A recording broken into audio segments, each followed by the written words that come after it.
Morning, morning. Welcome to the ICB Cluster Board, everyone. Very, very good to see you. Do we have any apologies, please? I think we've got apologies from Karen from BSW Group, and we have a substitute from her. Is that right, Steph? That is right, Chair. We have Lisa Thomas, who's the Managing Director of Great Western Hospitals, attending Hello, as Lisa. Karen's nominated deputy. Do you want to say hello, Lisa? Good morning, everybody. Thank you for your warm welcome. Very nice to see you. And we have apologies from Peter Lewis. And if Duncan is with us, I don't think he is yet. He needs to leave. Duncan has joined. Yeah, Oh, I'm here, Rob. Welcome. Yep. You need to leave by 10:30, I think. I do, I'm afraid. Sorry about that. Okay, I'll do my best to get through as much business as possible before then. We are quorate for all three boards, and are there any declarations of interest that have arisen in the last 28 days?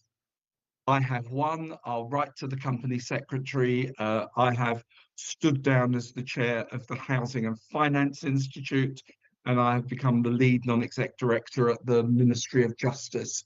So I will drop you a line to confirm that, both from the 4th of May. So we have the 3 sets of minutes for approval. I'll take them in turn, because we do have to, each board has to approve each in turn, although we are non-execs for each 3 boards, if that makes sense. But are we happy with the BSW minutes, please? And are we happy with the Dorset minutes?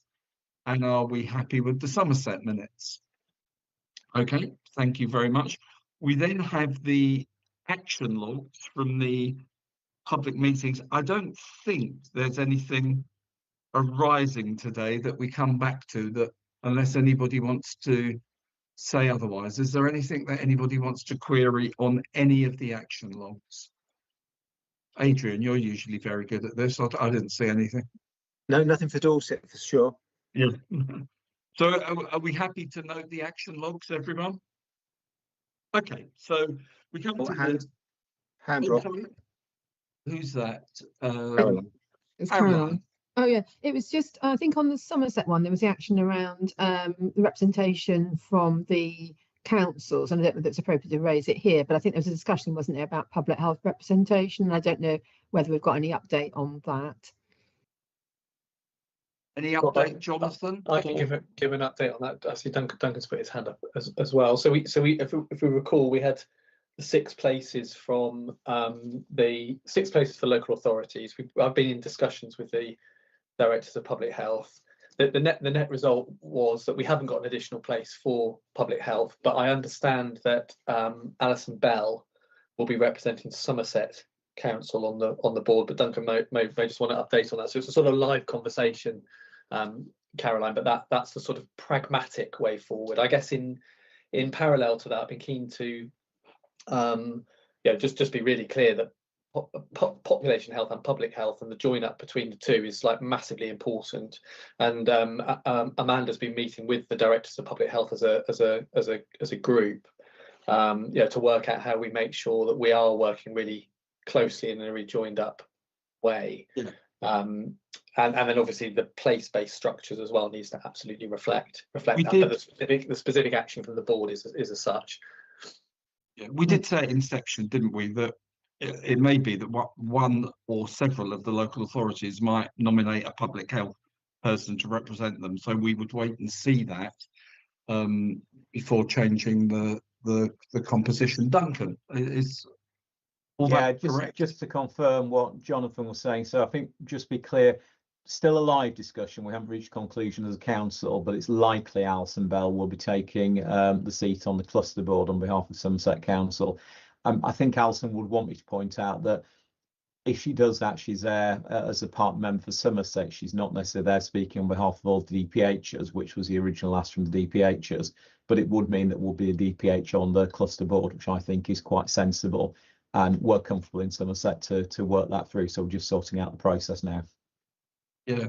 Might there be a way, Duncan, that she could represent views of the other DPHs, Well, or is that I think is she that a can bridge too technically. far? I think I can't speak for the DPHs, Rob, but I think the position the DPHs would take is that their view is they should have their own seat on the board, and not need to use a council seat. But on the basis that's not happened, we're very happy to let Alison take our seat, and I think she can represent. But obviously it's slightly different, I think, is the point. Yeah. Thank you very much. Amanda. Yeah, just say, because we've talked through this quite extensively, and one of the things that Jonathan agreed was that we could share the board papers with all 6 of the DPHs in advance, and therefore if they had specific comments and thoughts, they could feed those through Alison, so that she's able to represent some of their views rather than her personally representing them as a group, which I think they would be far less comfortable with, but she could potentially act more as a conduit. That's really helpful. Thank you very much indeed. Thanks for raising that, Caroline. Anything else on the action logs? Okay, so very briefly from me, obviously we have this first meeting of the cluster board, an unusual meeting in that really we're here to set out the terms of reference and the standing orders. So it's a very business-like meeting today. For that reason, we're not having a full meeting, and we're not having questions from the public.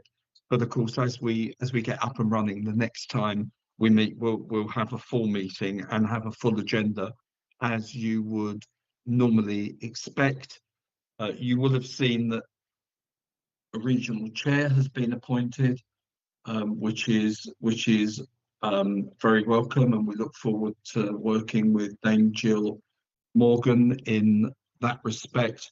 I have nothing else to update today, save this thing about the reason that we haven't put public questions on the agenda. But Jonathan, over to you. Thanks, Rob. We thought this time that we would do a Cluster Chief Exec's report, and we've sort of slightly changed the format of it. So kind of outside of the meeting, really happy to take any thoughts or comments kind of on the format, and whether there's anything that kind of members of the board would find useful that isn't included. So we've taken an approach of kind of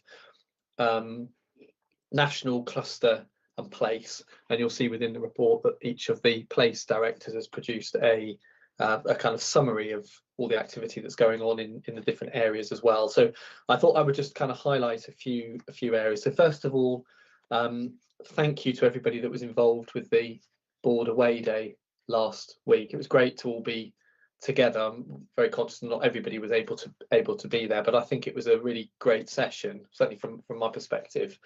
We had some good feedback, but again, any feedback on that and how we might use that time into the future would be really good. It gave us a kind of wealth of information. I think it was good to be together to talk about ambition, but also gave us we did a task, which was to get us get that ambition kind of articulated for to support the response to what's been called the Jim Mackey letter, but it's kind of in my report regarding the next steps around planning and the priorities. So the 4 questions that were in there, and I know David and the team are working hard now to pull all of that together so that we are suitably articulating our ambition on the 15th when we need to submit. But regardless of that, I think it was a really useful exercise to start to set our ambition as a cluster, and that real focus on neighbourhood health and frailty, the kind of over 65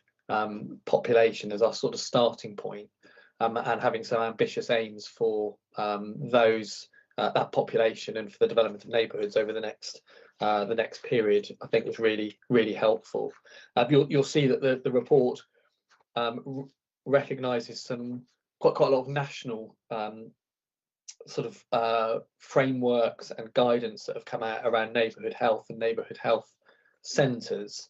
I think you could read this as quite NHS focused, and I think it probably is deliberately, and I think we need to maintain the sort of tension about the development of neighbourhood health from an NHS perspective and health and wellbeing development and our role as a wider partner in improving the health and wellbeing of the population. But you'll see the links to the guidance there. That's very, very live. We've got Claire Fuller coming to visit Somerset on Thursday as one of her kind of road shows. We're a bit of a guinea pig. She's intending to go around all of the ICBs to do a sort of stock take of neighbourhood health. And as Somerset has been involved with the pilot programme for some time, she's coming down on Thursday, looking at the whole of Somerset, not just the Mendip and Frome area that have been involved in the pilot. And then she'll be returning then to do a cluster-wide visit we're expecting that in June as part of the kind of process for going around all of the ICB. So we look forward to seeing Claire on Thursday. A couple of other things just to mention. Obviously, I've referenced industrial action in there. It's a live thing for the NHS at the moment. I think the truth is, and certainly looking at having kind of national briefing. I attended a NHS England Chief Exec session in London the week before last. I think the headline is there is no easy solution to this just at the moment. The dialogue kind of continues between the BMA and the NHS England Department of Health team. But the kind of the message was very much expect that this is going to continue for the foreseeable future and plan on that basis, which we are clearly doing. Just in terms of a couple of things around the ICB, clearly we've got the first meeting today of the new board in common, and pending approval of everything that we've got approved today, that moves us to a point where we shift our governance to kind of cluster governance. We're clearly right in the middle of the consultation process for staff. The consultation on the new structures closed on the 1st of May now, and as an exec team, we're now in a sort of deliberative phase where we have almost 1,000 pieces of feedback. So the team here had one-to-one interviews with 250 people, almost similar number of kind of feedback from our sort of web forms, and about just under 1,000 pieces of feedback in total. There were some like quite key themes in that we've worked through. So working through some of the themes, but also working through some of the specifics as well. Over the course of the next 2 or 3 weeks, we've got some time together on Friday again to sort of take stock of what that means in terms of what the structures look like. I think there will be some change, and we said that all along, that we wanted to really this was a kind of genuine consultation, and we expected that we would get feedback, and we expected that we would reflect on that feedback as well. So very much in the middle of all of that. We're also, in parallel to that, launched a second phase of voluntary redundancies, and again had a high uptake. I think it's probably fair to say there. And again, the panels for that, which I know, and thank you for non-exec colleagues who were involved in those panels. The panels took place, and the cluster moderation have also taken place, and staff have now had the outcome of that. We have approved pretty much all of those requests. This means that it's now getting quite live for folk, because the first phase of voluntary redundancy colleagues are leaving now, and then obviously now there are kind of confirmation going to the people in the second phase of voluntary redundancy. So we're getting a lot of questions about inevitably the transition, how we're going to manage workload, etc., which we are working through kind of very, very actively. You'll see in the report, and I just want to put those in there for completeness, the 3 letters, which were the letters of outcome from the regional team around the planning process for 25-26. So you can see that you could just see the 3 in there. They're all compliant, but with conditions, and you can see the conditions in there. We're now in a phase where we've got a cluster session with NHS England. I think the first one is later this week, which will be kind of our assurance process now against the plan, but at a cluster level. And assurance is also happening between NHS England and individual providers on their plans as well. So definitely a definite shift in the assurance kind of framework and assurance process for both ICBs and and trusts. And finally, just on you've got the place updates there. You'll see as you read through them, very much a theme continuing around the development of neighbourhood health. And I think the visit from Claire, the conversation that we had last week around our ambition, will help to kind of frame some consistency in that. I think the point for us now is we've got some really good pockets of neighbourhood working going on across the cluster, but we kind of need to systematise it, and we need to sort of industrialise it if it's going to be if it's going to give us the benefit that we hope and need it to provide us with. So you can see the work happening in each one of the areas. Also very active conversations around the governance of place, and you'll kind of pick that up and how that's developing slightly differently in each area, but with a consistency, which is that sort of executive oversight. And the SEND reform plans are very much a kind of live piece of work across the 6 places at the moment. We'll bring that back to the board in June, at the end of June, when we need to sort of we'll bring back the 6 so people get a consolidated view. And finally, I just wanted to kind of highlight a few kind of exciting things as well that are happening across the cluster. So the Trowbridge Integrated Care Centre opened last week, £16 million investment, bringing together health and care services into one place in Wiltshire. So a massive, so I know it's been planned for ages, and Caroline, who's obviously not with us today on the board, has been sort of instrumental from an ICB perspective in getting that to this point. So I think that's it's a moment. There was some good LinkedIn and social media celebration of that last week. We've got the Dorset place continuing to be part of the National Neighbourhood Health Implementation Programme, and as I said, Somerset are also in the pilot phase for a different part of the neighbourhood health work as well. I attended, it's actually not in the report, but I attended the opening of Cheddesley House the week before last, which is a new inpatient mental health and psychiatric intensive care unit on the St Anne's Hospital site in Poole. It's a part of the national programme, National Hospitals Programme, the new hospitals programme, £70 million development on that, and also a children and adolescent mental health unit also in Poole, which opens later this month.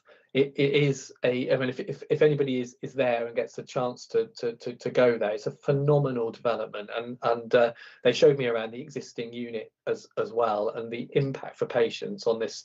It's a sort of light, airy, open facility for people with mental health issues. It's a light years transformation from the existing facility. So really great, really great development. That's open. First patients will be due in there in June. They're just managing the transition of that. And I just wanted to sort of pay tribute to the team who were involved in a meningitis B outbreak in Weymouth. So again, this was a major incident that was called, that ran for just over a week, with multi-agencies involved. We had some really good feedback, actually, particularly on the response to antibiotic issuing. About 2,500 children in that area were issued prophylactic antibiotics, and then a rapid vaccination programme was rolled out in that area, again around sort of Weymouth, Portland area. So again, no further cases have taken place beyond. There were 3 cases that kind of came together as a cluster, and I think it was on the back of the kind of Kent outbreak. So I think there was a sort of heightened sense of anxiety about where it could go, but a great multi-agency response. Work carries on in terms of the transfer of services to University Hospitals Dorset, the reconfiguration of services across Poole and Bournemouth. So a gateway again at the end of June for this year. There have been some delays on the building work, and we expect that full transfer to happen towards the end of the year. And then finally, just a couple of things from Somerset. One is we continue with the reconfiguration of hyperacute stroke services in Somerset, and we plan to go live with the opening of the unit at Dorset County Hospital at the end of May. The facility and the recruitment at Musgrove Park continues to take place. We expect that to be complete by September. So we're working towards a September deadline, 1st of September deadline for the full implementation of the new model, but with a sort of soft launch of the Dorset facility at the end of this month.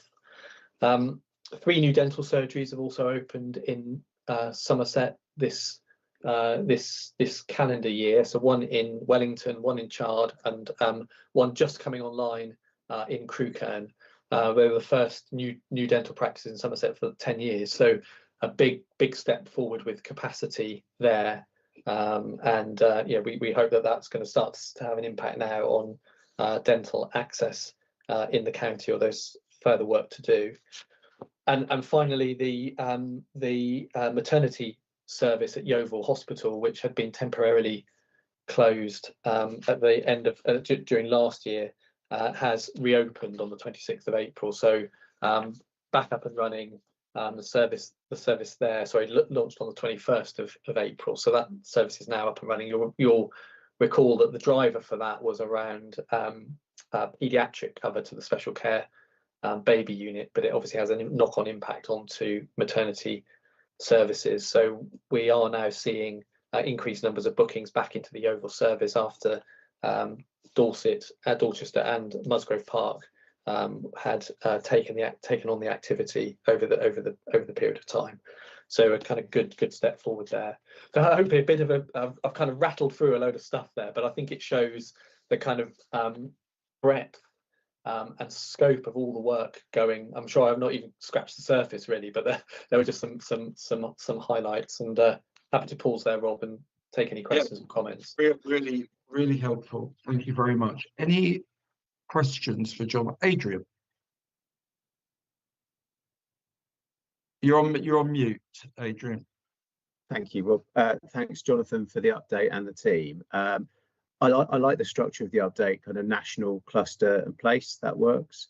There's just so much in there. I do kind of scratch my head as how we're going to support you across all of it. But I guess it will evolve between some of that lower level detail, which becomes provider delivered rather than the strategic commissioning bits, which will be business for us. My question was, or point really, was just around transition. So sorry to jump from your high points back to a grungy bit of implementation. But it's probably worth noting here that all 3 legacy boards have deputed to a transition committee the oversight of the management of transition.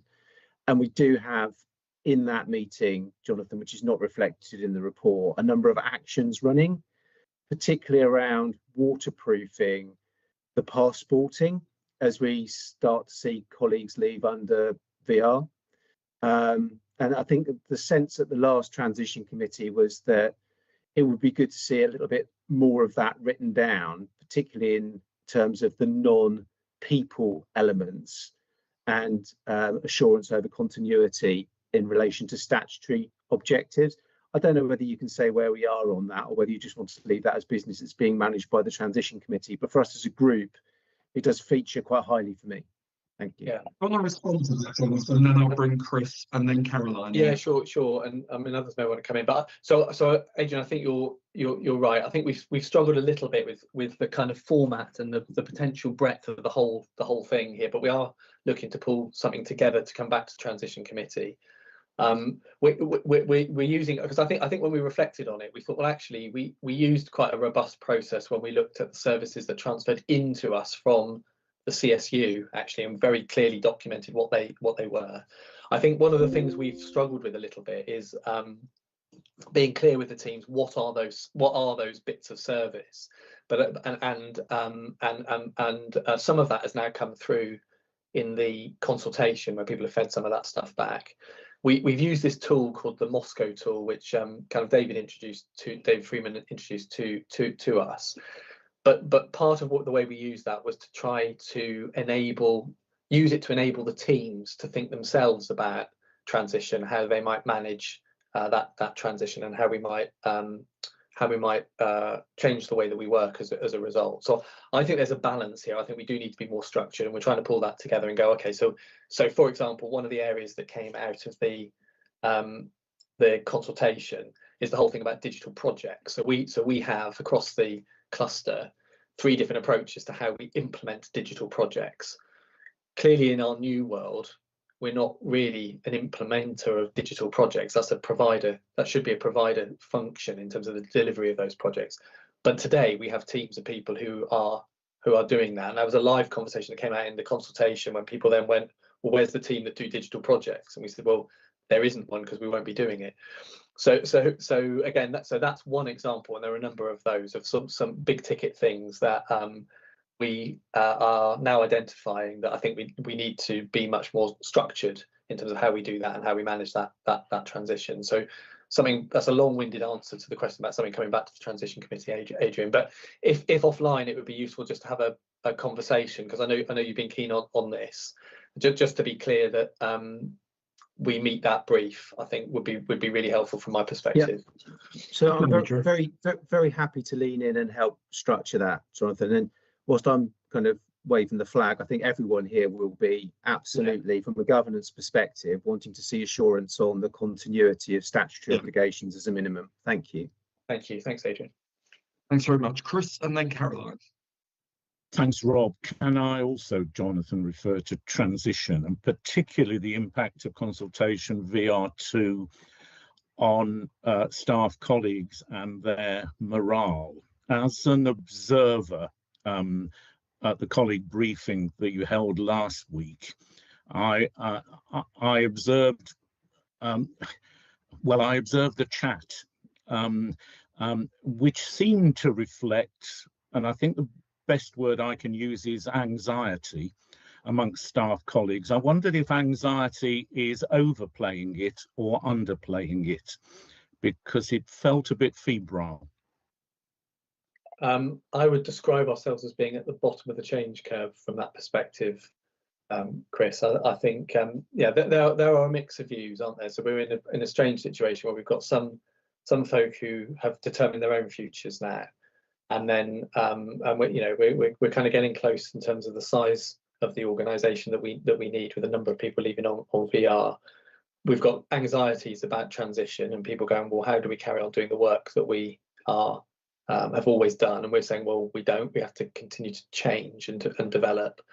What we are, I think some of this is sort of inevitable, and other colleagues might want to come in here, and because people have been involved in the in individual conversations. I think there are to balance it, there are people that are really keen and enthusiastic about the future, and I think getting through the change process now, doing it as swiftly and as well as we can, and then getting to the other side and bringing the organisation through and building back from an OD perspective, I think is really critical. But there are lots of views out there. I think we're at the bottom of the change curve. We need to kind of keep going, keep motivating people and bringing them back. But I've just seen, I don't know whether Amanda, Sheila want to come in on that point particularly. If Caroline doesn't mind waiting, I'll bring in Amanda and Sheila, and then I'll come to you, Caroline. Yeah, no, I don't mind. Mine's a different point. Thank you. Thanks. And really to support what Jonathan said, I think there is a wide range of views. So personally, I've had many colleagues approach me directly since that colleague briefing to say that what was coming out in the chat was not reflective of a lot of people's views, and that just reflects where different people are on their own change curve, because everybody's going through it, and people go through at different stages. And so the people who are feeling more anxious and uncertain are reflecting that, and it's really important that we're giving them an ability to do that, because actually the act of being able to express that to all of us is part of what helps some people go through this. But we also have a wide range of colleagues, and as we've all as execs been going through our consultation feedback for our directorates on structures and things, and all those one-to-one conversations that we've had, actually there's a huge amount of positives there. People expressing, I can see how this actually might work. I can see where we're trying to get to. I can see how this is the future. There's a lot to work through, and we can't, you're absolutely right to keep raising transition. None of us think this is going to be easy, and there's a huge amount of work to do. But I think people are starting to see that we are going to get to August, September, and that idea of then really launching our OD programme. This is what it's all about, and this is the future. I think we are starting to see some interest and excitement in that, but we've got to get through the end of consultation first. Thank you. Sheila, did you want to comment on the same thing? Yeah, just very briefly. I mean, I did over 100 one-to-ones of the bulk that Jonathan talked about, and 30 odd group meetings with people. And what came across in those one-to-ones and group meetings was obviously people are anxious. They're personally anxious, and they're anxious to understand what the future might look like. I think we've got to deliver final structures. We've got to deliver final job descriptions, and we've got to start to talk about the how it's going to work as well. And I think that's some of the anxiety is around that, but there was, you know, hugely helpful comments, positivity, people just wanting to help us get this right. So it was, you know, it was a delight to meet people and spend time with people individually, because you get a different flavour, I think, when you do that. Thanks. Thanks very much. Dan, are you on something different or the same thing? I'll bring Caroline in unless you're... Thank you very much, Caroline. Thanks very much. And I suppose I totally agree with all the discussion that we've just had, and Adrian's point about the transitions. Mine was quite a specific point. Jonathan, I liked your report and the way you'd set out the different areas. Specifically on the pilot project in Froome and Mendip, I was involved in the selection of those PCNs, but I sort of felt I hadn't really heard much until I saw it written there, and it'd be really nice. I'd particularly be interested to know a bit more of the detail about what we'd learned from that. And I suppose it then links to the wider point about making sure that we are capturing all the learning across the new 3 cluster areas as we move into the transition sort of phase. So that was just my question, comment, really. Yeah, thank you. And maybe there's something that we could bring back to the board, which is a bit of a showcase on the neighbourhood work, both in Froome and Mendip, and in Weymouth and Portland as well, as sort of as two.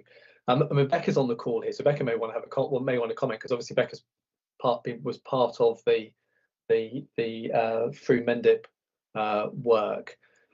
So yeah, I think let's bring something back, Caroline, and have a bit of a focus sort of session on that. I mean, there is a bit of a challenge, because I think the national team, whilst at the beginning of all of this, were very clear about the sort of transition out of the end of the programme, and basically sort of said, oh well, there's sort of no money to keep it going after the programme ends. So we are going to need to, and we are starting to work with Froome and Mendip on that, and what that kind of means really. But I think let's bring something that's back that is specific, because I think that kind of learning is really rich for. But again, Bernie, Becca, I don't know whether either of you wanted to comment. You don't have to. Don't feel at all. But if I don't want to kind of, you know, but if there's anything you want to add, then please do. Thank you very much, Dan. Oh, sorry. I think they've taken up your invite. Thank you. Bernie or Becca? Yeah, just very quick. Oh, sorry, go on, Becca, go on. No, you go ahead, Bernie, and I can add anything after. No, well, that's not the right way around. But anyway, I think just to echo Jonathan's points, really, we've learned huge amounts, actually, and I think it is something that we do need to do justice to. So I would support us bringing it here, you know, back for a focused, discussion point. That would be really helpful. Yeah, I would agree. I think, you know, it probably couldn't do justice in a couple of moments just to sort of sum up, you know, what we're doing. I'm not as involved now because I've stepped down as clinical director about 6 months ago. But yeah, I think there's an awful lot of learning, and particularly around the importance of GP capacity. That would be, you know, one of my big things, that if we're going to deliver any of this stuff, and to have the leadership and all the other things that you need, as well as actually seeing patients and doing the complex, you know, sort of decision making, sort of diagnostics, and then, you know, managing complexity and supporting teams. There is a huge amount in there about actually just how much capacity you need to do that and do that well. So Rob, just in terms of suggesting that maybe on the forward planner we could add this, and we could, so we've got our continued flying visits from the national team that are happening during sort of May and June. So and again, I think there'll be some richness in that because they'll do a compare and contrast by system. So if we did that, and also as part of this, we drew out the learning from the 2 pilot programs that we've been involved in across the cluster, and do a session around that probably later in the summer, maybe July time. We'll think about the timing, but let's do something on that basis. Dan. Thanks, Rob. Jonathan, thanks for the update. I sort of just wanted to acknowledge, first of all, that it's really hard for the people involved in the consultation, but as you talked about last week, it's putting a lot of strain on your team and the amount of time that it's taken, and there's nothing I can do to help, but I just wanted to acknowledge that because it's clearly a huge piece of work that's stressful for those being consulted, but also those running the consultation. So I just want to acknowledge that. My question was around, you touched on it in your intro, the medium-term planning letters, which are the 3 are accepted with conditions. And I'm asking from the perspective of our relationship with the region, do we need, or what is our mechanism for assuring ourselves that we are compliant with those conditions? You talked about what sounded like exec sessions with the region, and if that's the case, great. I'm not pushing for more, but I just really want us to nail our relationship with the region, with the new chair as a cluster. So interested about what thinking there is for board subcommittee role in that. Not saying it's needed, because if it's an exec requirement, then great. So I'm just pulling at that thread a little bit, please. Jonathan, I guess you would want some committee assurance on those on those 3 letters. Definitely we would. That's part of the reason for bringing it back here. I mean, it's interesting, Dan. It's a good challenge because obviously the process that's been put in place with the region is an exec kind of led process between us and the exec team at the region. But I think we probably just need to work out where this best plugs into from a committee perspective, whether it's the finance resources committee or actually probably the commissioning committee. But why don't we take that there, because to come back at a point in time and go, okay, well these were the conditions, where are we now against the delivery of the conditions, would I think be really, really helpful. And to have that kind of oversight and assurance from the board would be, well, it'd be helpful for us actually going into those conversations with the I'll sum up in a minute. But Adrian, you first. It's a different topic, and Rob, Jonathan, you might decide you don't want to take it this morning, but Jonathan, just biting on other updates from your report. I was interested in the response to Jim Mackey letter that we've got to go back with on priorities and stretches, etc. I thoroughly enjoyed the development day at Kingston Moorwood. I thought it was really good for socialisation and sort of mobilisation. I'm not sure, quite frankly, how good I thought the outputs were in terms of informing a letter to the Chief Executive of the NHS on priorities.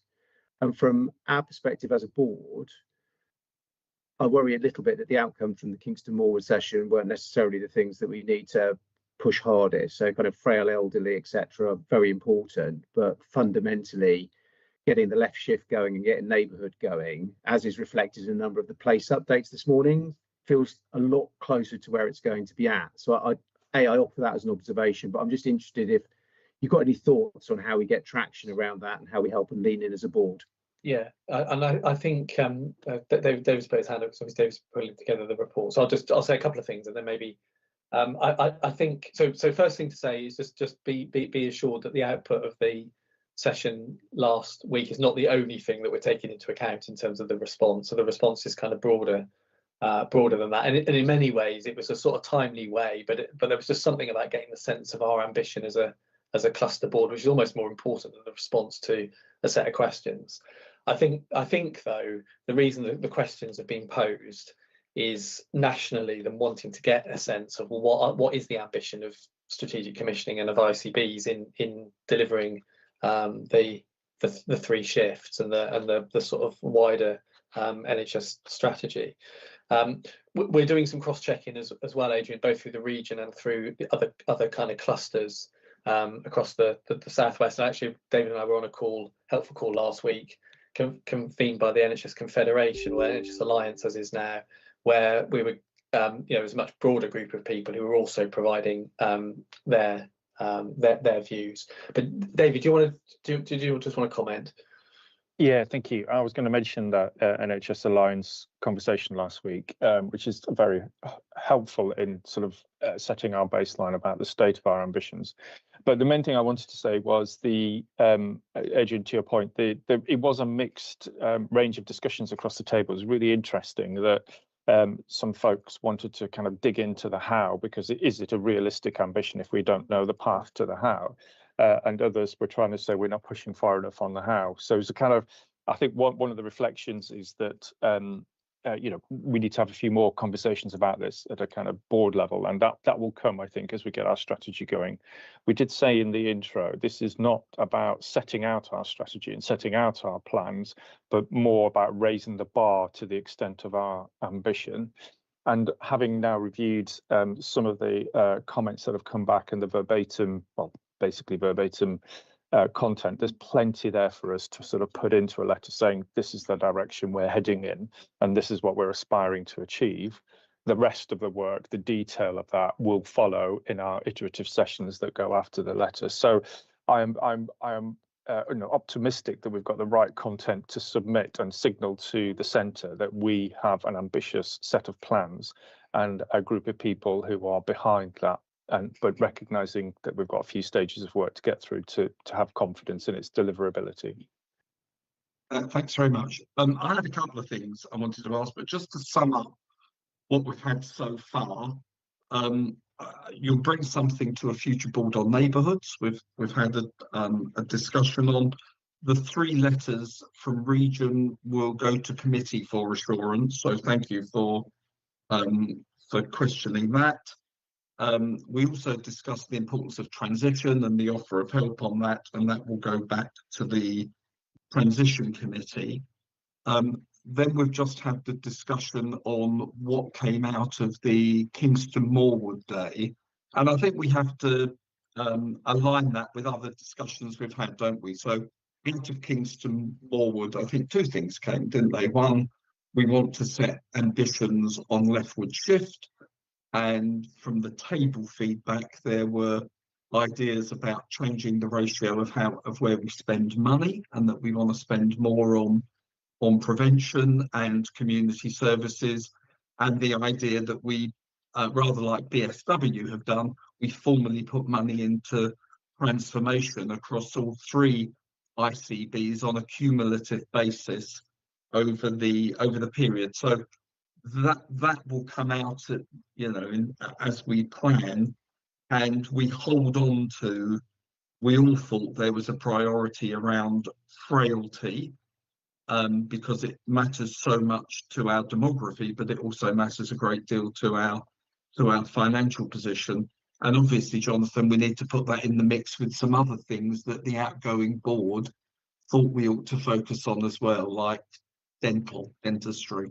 So I think already we can see we've got a forward plan, subject to your comments, everyone, where we do want an item on how are we going to invest in leftward shift. We will have an item on what are we going to uniquely do at industrial level about frailty. We will have an item about neighbourhood working. Anything to add to that, or does that sum up the discussion so far? Is that useful? Okay. And then my couple of questions, Jonathan, just very briefly, because I'm conscious of time. As we move into the new world, if there are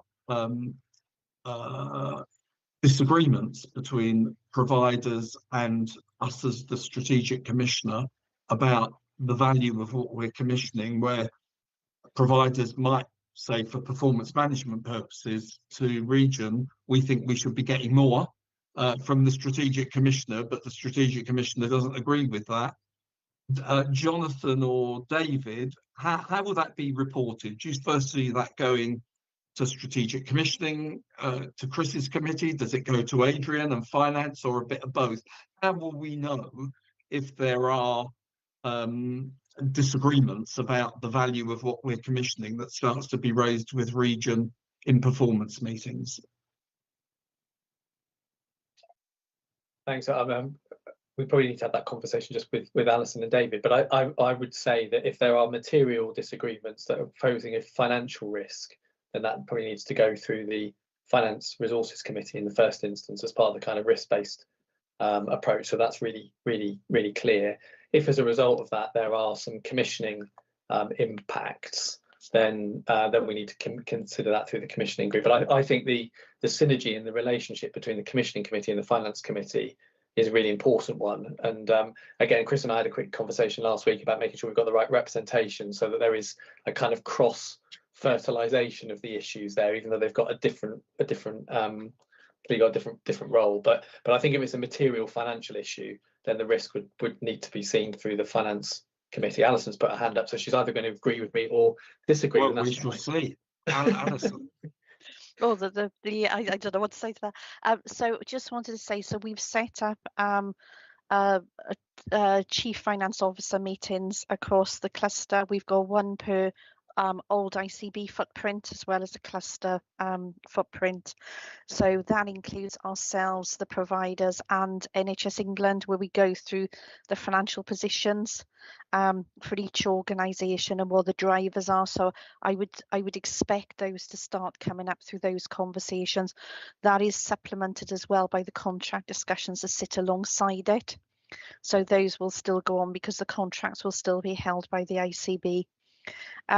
The other part then is just in terms of, we've also got a monthly finance sign-off process where we actually submit our figures to NHS England.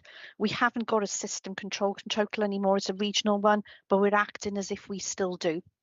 So we're still having those conversations as to what the ICB is submitting and what the trusts are, making sure we're consistent in terms of contract values to hold us together, but then just in terms of our wider understanding about what our providers are submitting across our patch at the same time. So hopefully that's helpful. Yeah, that's very helpful. Thanks very much. Just two more brief things from me, Jonathan. One is, you mentioned place, and we've got the 4 place NEMs, and for Dorset and BCP, Dan and Carl will gladly double up. So we do have place NEM arrangements in, as well as place directors for all 6 local authority areas. What should we do, Jonathan and everybody, about that? They should be unique and set up on their own, but there may be some commonalities about how will delegation work and what does the cluster see that happening. What are your thoughts, Jonathan? Should we invite some sort of working group or some discussion? What should we do in order to talk about the art of the possible of delegation to those 6 places? Yeah, I mean, I think it might be worth us bringing back some sort of discussion kind of paper that could inform that, because again, the conversations are happening differentially in each one of the places. We might want to just have a moment where we go, okay, well, does this work for us from a governance perspective, from an ICB perspective? But I think the place directors are all out now having the conversations within the 6 areas, and it might just be timely to bring something back that almost like consolidates this. I remember, we sort of had a brief conversation at the end of the 3 legacy boards, didn't we, about how things were shaping up. But actually now we're kind of getting further into it. I think maybe pulling all of that together, and then the outcome of that could be, well, it's either going to be moving along in a way that everybody's comfortable with, or actually we need a little group to try and sort of shape things from so there. Let's have that discussion, and then we'll park whether we need a group, but everyone can bear that in mind until we have the discussion. Thank you. And then finally from me, the discussion about morale. Chris kicked it off with what he observed. How do we help, Jonathan? I think we don't want to step into operational space. This is a managerial issue, but I guess there's something for us, maybe through Finance and Resources Committee, about how do we help or advise on getting that culture right, and the OD work that Amanda mentioned that you proposed to do. This is probably make or break for you in the exec, isn't it? If you get this right, people will move forward in a positive way and feel that they really want to seize the opportunity. If restructure goes badly, it can be a sort of impediment or injury that then plagues an organisation for the years to come. So how can we help you to sort of get that OD bit right? Yeah, thank you. And I think, I mean, just reflecting on what some people have said, I think the thing that's been really tricky with this is that the organisational change outside of the exec team has all happened in one go, and is happening in one go, because ordinarily we'd be in a place where we would do it in a sequential way, and the next phase would be, you know, get our leadership team, get the sub-director leadership team in it, and they would help us to sort of shape the future. So that I think is a big factor in this, because not having that team is hindering, and it poses risks around transition, because those are all the people that are really close to the kind of action. It also poses risk because people just don't know who their sort of line manager and the leader of their team is going to be. So the first thing to say, I just think that's just a factor of the way that the process is running, because of the time, the timeline here. I mean, I think there is definitely something about the OD plan which we're now starting to think about. Emma Shipton has started to draft that out, and maybe bringing that through either Finance and Resources Committee, probably that, or Remcom, actually. I don't know which is the best one, but just to, because I'm really clear. I think it's really difficult, isn't it, to gauge where you actually are, because you get some strong voices that say one thing, and some of that plays out, for example, in the chat last week. You have a set of conversations, and there's another group of people that are more positive about what the future might look like. I think the key to this is that we're just going to have to do the change process as well as we absolutely can. And then, I mean, my sort of narrative has been that's going to take us through June and probably a large part of July. There's a bit of a moment then when people just need to sort of settle, and in early September we need to, in earnest, start the organisational development plan. We've got a date penciled in the diary, actually, where we bring the whole organisation together physically, as a sort of launch and sort of start date. And through that stuff, you can start to get a sense, can't you, then, of where people are, and in terms of building the organisation back as one. But I think if we could, we're starting to focus on the OD, because actually we need to be the other side of this now, because it's close enough. But I think some assurance through the relevant committee would be really, really good. I've got Susanna and then Adrian, and then we'll move on. Susanna. Thank you, and thanks, Jonathan, support what you've been saying. I'm having conversations with Emma about this in conjunction with Alison, and some of them will come up at remuneration. I guess the only thing I wanted to add was that sometimes anxiety from people is actually sadness masquerading as anxiety. And of course, what we do as human beings is we want to relieve people's anxiety and help them deal with that feeling. But actually, it's really important to balance employees' need to acknowledge loss with the ICB's need to think positively and remain forward-looking and have a shared vision of the future. So I think what I wanted to say is it's important for us to hold that space for people to acknowledge their sense of loss and say, okay, there's a safe space and time for that. Then there's a space and time for being more forward-looking, and I'm sure it'll all work out over the next few weeks. True. Mine's at risk of being teaching you how to suck eggs, Jonathan, so apologies in advance. But just on the morale and culture point more broadly, I clearly support getting the OD bit sorted out, and if I can help either personally or through Finance and Resources, happy to do so. But it does strike me that you will get to the point where people know that they are part of the future, probably before you've finished doing all of the detail. And actually a fast mobilisation of whether it's your culture champions or, you know, kind of some opinion leading people in each of the chief officer portfolios could be really, really important, just in terms of what we all know in terms of, you know, the way that people start to believe is if they start seeing it, and some will get it sooner than others. So yeah, just for you and the team to reflect on, it might be good to stand that up early. Thank you. Yeah, thank you, Adrian. It's good. It's a good point, and you know, those folk will start to come to the fore now. So yeah, take the point. Thank you. Yeah, well, look, that was a really, really good discussion. Thank you very much, and thanks for the way you've responded to all the questions, Jonathan. That's much appreciated, and you know, we want to help you on OD if we can. We all know from our backgrounds, as you do, Jonathan and exec, that setting up the new organisation in a positive way with a culture of we've got more than enough resources, so long as we've got our priorities and we've got good accountabilities, is the way forward. And any help we can give you on that, we will. So we come on to item 4, governance arrangements. Obviously, there's a lot of material here around the scheme of delegation, the standing financial instruments, the committee terms of reference, etc. We'll make sure we cover all of those, but I'll start off with you, Annette, if I may, to give us an overview of the materials that we have and the decisions that you need from us today. Then we'll go to questions and comments. Thank you, Chair. So you have in front of you, as Chair just said, a number of governance documents. If you approve these today, they will constitute the decision-making, assurance and accountability framework for the 3 ICBs. Just a few points before we go into decision-making that I'd like to reiterate and elaborate on, that I'll set out in the cover paper as well. Jonathan, in his Chief Executive Officer update, reminded you that the ICBs remain sovereign corporate entities until merger, and as such, each must retain a board, which is why we're meeting as boards in common today. The ICBs cannot and must not form a joint board.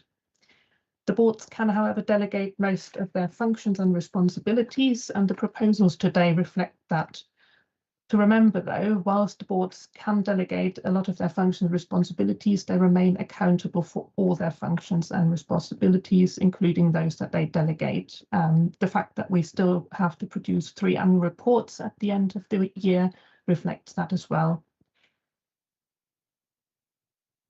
You will have seen that the terms of reference specify the membership. The membership is also a mechanism by which the boards can make sure that they have the accountabilities from their committees through to the 3 boards. Also, the memberships aim to facilitate the cross-fertilisation across the committees, as we've just discussed.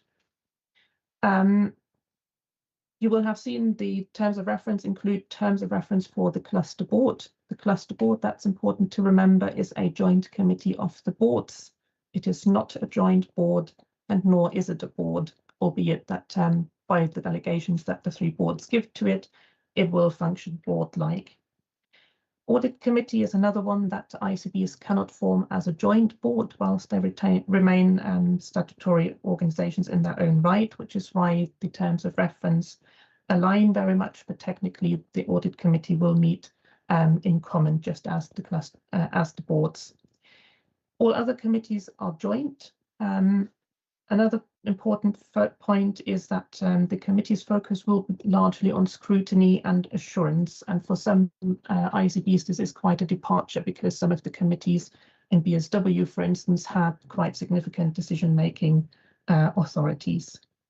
Also in the pack is a visual of the governance arrangements. That's the functions and decisions map. It's a bit of a hangover from ICB establishment when we were all asked to produce this. It is a helpful illustration of what hangs off what and how the accountabilities flow, as it were. You will see on the visual that the subcommittee structure is indicative. It's still to be worked through and to be confirmed. I think it's also important to remember that whilst we're proposing terms of reference here today, they are not set in stone, but whilst we're going through this transition year, there will inevitably be some changes as we work through all the remits and decision-making arrangements. You won't see the remuneration committee terms of reference in the pack. That's because the joint REMCO terms of reference have been approved earlier by the respective boards. Last but not least, we're also asking the board to appoint a deputy chair for the cluster, which is Addy. That has been proposed by the chair himself. We just need the board's approval of this, because that is something that only boards can do, subject to the approval of the chair himself. In conclusion, if you approve all the documents in front of you today, you will approve the decision-making, governance, assurance and accountabilities framework for the 3 ICBs. Thank you. Very good. Well done, Annette. Thank you very much. So what works? Should we go through in turn to see if there's any questions on the scheme of delegation, then if there's anything on the SFIs, then if there's anything on the terms of reference. I recognise all these things might interact with it. So if you want to make some general points that cut across items, don't let me hold you back. Let's start with the scheme of reservation and delegation. Any questions or comments from anyone, please? Everyone happy with those? By the look of it, I'll take a recommendation to approve them all in one go. The SFIs, any questions or comments? Dan? Thanks, Rob. A general comment, Annette, just to say thanks, because this is a mammoth piece of work to get all these aligned, and I imagine the hours that have been put in, so thank you. Rob, it's not that I'm not happy to approve them. I dropped some detailed comments on email because I don't think they're for today. There's 2 points that I'd make on the SFIs, which I'm happy to approve. In 3.3.3, to be really specific, there's a comment about minimising financial loss. And Alison, I don't want to put you on the spot. When I read that, I thought about the purpose around squeezing the pound to maximise outcomes. And it takes me back to sort of value for money territory, which is quite different from minimising loss. And so I just put that question there about, do we want to be a bit more ambitious, which Alison, sorry, it kind of feels quite personal, but because they're the instructions to you. And then the second piece, just a bit of Dorset learning. We managing the contract pipeline, managing down direct awards, no last minute procurement. Kind of that didn't really come across to me about making sure that as much effort as we put into a procure and award, we then manage, and we manage the end of a contract well, and that didn't feel like it came out strongly enough. So sorry to be in the weeds, but two really important things to squeeze the pound. Really helpful. Alison, did you want to respond to that? Yeah, I think that's really useful, Dan. I think probably they fit into the terms of reference for the Strategic Finance Committee and the Audit Committee. So the Audit Committee, the bit about the minimising financial loss, I think fits in with the counter fraud part of our environment, so, and the proactive work. So, and the other one in terms of the contract pipeline, I absolutely agree. And we need, you know, one of the things in the strategic finance is about having a sort of contract oversight group, and part of that will be looking at the pipeline, so we're not surprised as that goes through. So I think we need to have a look at these, but also then how they feed into the terms of reference as well. So leave that with us. Thank you, Dan. Rob, can I come back in? Yeah, you're welcome. Just last week was really helpful, the development day. The reason I raise it is we talked a lot last week about being bold and mindset. And the thing that really strikes me about this cluster is that squeeze the pound, outcomes, not outputs. And I think wherever we can kind of weave that through the work that we do is really important. Thank you, Alison. Thanks. A good exchange. Taking them together, the scheme of delegation and the SFIs, my question probably to you, Alison, or to Annette, is obviously we've decided to set delegations quite high because the cluster is huge. We're covering, you know, we've got 8 billion of money to commission.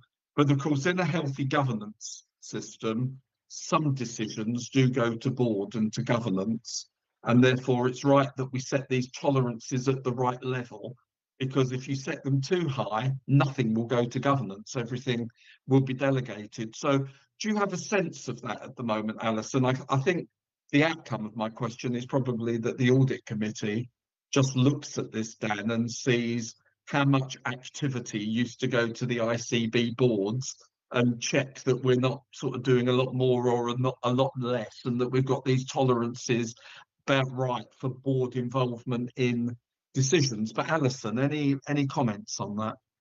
Yeah, I suppose just for the board to be aware, so the 10 million is the life of a contract. So as we go forward, we'll be doing longer contracts and bigger contracts.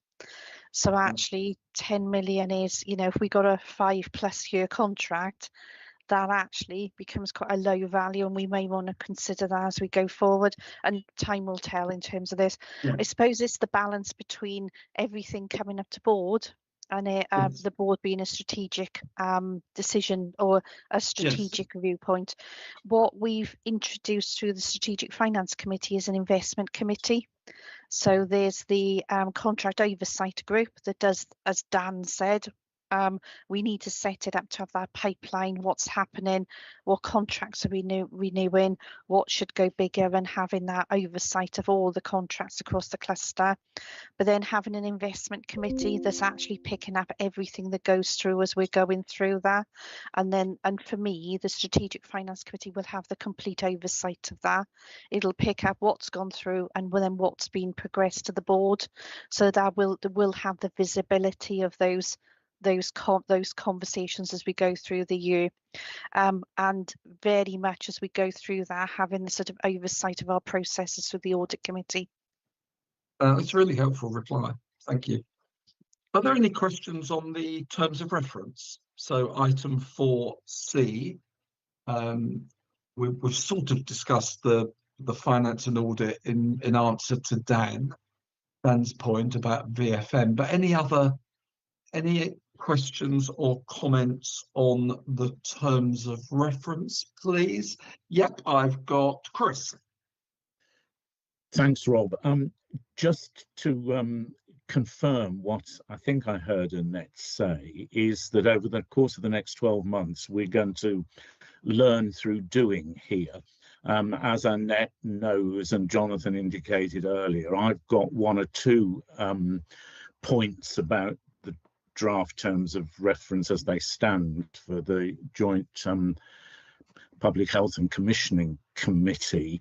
It would be good if we could understand with each other that there might be a degree of flexibility in the course of the next year about who might come in initially as an observer without formal rights as we test how this works. But I'm grateful to hear that we'll get another go at this in 12 months' time. Thank you. I'll take that comment as read and agreed. Or Annette, did you want to respond? I just wanted to give assurance that there is always the opportunity to review the terms of reference. In fact, I believe it will be really useful if the committees themselves maybe have a standing item on their agenda to list out what are the things that work, that don't work, so that we have tangible reasons to review the terms of reference and make sure the committees work as effectively as possible. And of course, Chris, all the committees' terms of reference specify that chairs may invite, as they see fit, attendees and observers to the committees, so that is covered as well. Thank you very much indeed. That's good. Any other questions or comments, please, on the terms of reference? And any questions on the functions and decision map, which I thought was really helpful in that we had that. So I'll come in a second to the appointment of deputy chair, but on what we've discussed so far, items 4A to 4D, are we happy to approve those items in all three boards, please? So we're happy to approve that for BSW. Addy? Sorry, separate issue. I thought, should I exit myself from? No, I think you're all right. Okay. Thank you for offering. Are we happy to agree those 4 items for BSW and for Dorset and for Somerset? Yep. Thank you very much. So we then come to the appointment of the deputy chair. I think we're happy if you stay in the meeting. Addy, I'll let you know if otherwise. Are we happy to approve Addy as the deputy chair, and that set out the considerations that we should make? And my proposal is we have the thumbs up. Breeze, Addy, very good. So that's the approvals that we've got through all of that. Thank you very much. Annette, just to double check, you've got the decisions from us that you needed. We haven't missed anything out. I have everything I need. Thank you very much. Okay, Moving to mobilisation now.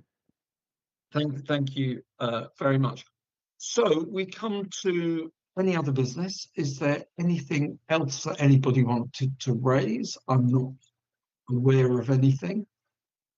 And so to sum up the meeting, look, thank you very much. It was always going to be a business-like meeting because we had to get through all the delegations and to set up the terms of reference, and that now allows us to get going. Thanks very much for your item, Jonathan, and I think it was good that we tried to segue from the development day into how we now take forward the board agenda and the things that we want to prioritise. For you and the executive, obviously we recognise you've got to get through the restructure, but good that as a board we have a discussion or give some help in the right place at REMCOM or at Finance and Report Resources on getting that OD piece right.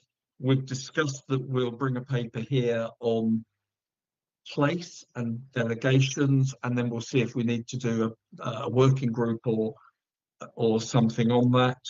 We discussed that the letters for assurance will go into the committee process as well, the regional letters, and obviously we've covered some items that we will want to have as future board priorities, such as resources into leftward shift or dealing with frailty and the items that came out of the away day. Any other reflections from today? I hope that sums up the diet of what we've discussed. Anything else, anyone? All right, well look, our first meeting is out the way. Well done, everybody, and they won't all be as quick as this, I'm afraid, but that was very good. Have a great morning, everyone. Take care. Bye-bye. Thanks, Rob. Thank Bye. you.